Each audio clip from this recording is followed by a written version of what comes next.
Kamakoti original ஸ்நேகிகளுக்கு இந்த குரியகோஸ் ரங்காவின் சிரம் தாழ்ந்த வணக்கங்கள்.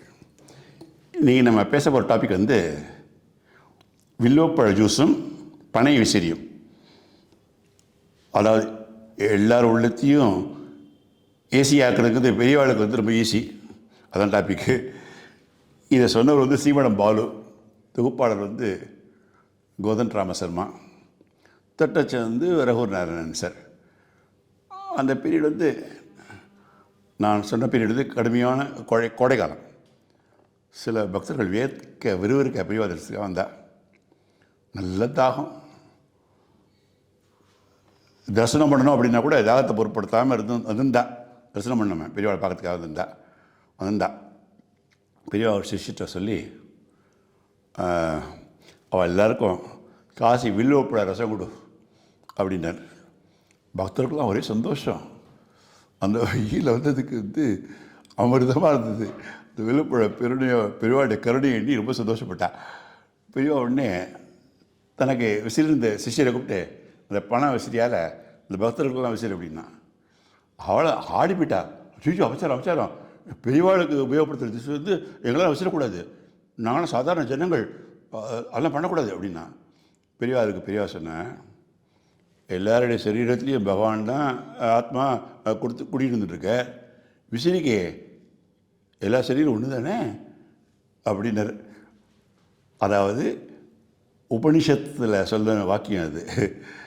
அந்த மாதிரி அந்த வார்த்தையை கேட்டு பக்தர்கள்லாம் ரொம்ப சந்தோஷப்பட்டா. பெரியவா அப்படி கண்டினியூ பண்ணார். இப்போ எல்லா இடத்துலையும் எலக்ட்ரிக் ஃபேனு, ஃப்ரிட்ஜு அதெல்லாம் வந்துடுத்து. அதனால் விருந்தாளிகளை உபசரிக்கிற முறையே மறந்துடுத்து. விசிறியால் விசிறணும், தீர்த்தம் கொடுக்கணும், இதெல்லாம் மறந்தே போச்சு இந்த காலத்து மனுஷாளுக்கு. குழந்தைகளுக்கு நான் புரிய மாட்டேங்கிறது. அதனால தான் ஜூஸ் கொடுத்து விசிற சொன்னேன்.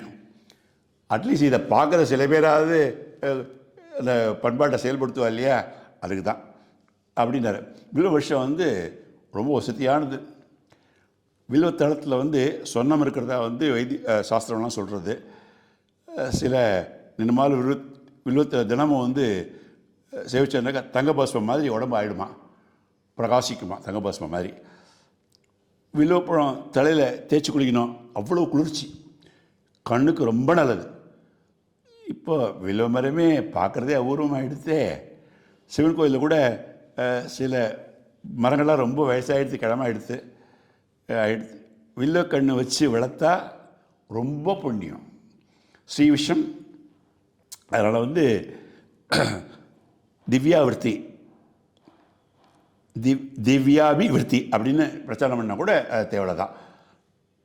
பெரியவா பேசி முடிக்கிற சமயத்தில் ஒரு வேளாள பெண்மணி வந்தால், அவர் ரொம்ப களைச்சி போய் இந்த வெயிலில் பாவம், வில்வப்பழம் ரசமும் மோரும் கொடு அப்படின்னார். பெரியவா தவிக்கிற வெயில் தான் அது. ஆனால் வெளியில் தகிக்கிற வெயில், ஆனால் பெரியவாளுடைய உள்ளத்தில் பனின்னா புறஞ்சின்ட்டுருக்கு. எல்லா உள்ளத்தையும் ஏசியாக்குறது பெரியவாளுக்கு ஈஸி இல்லையா. மகா பெரியவா சரணம்.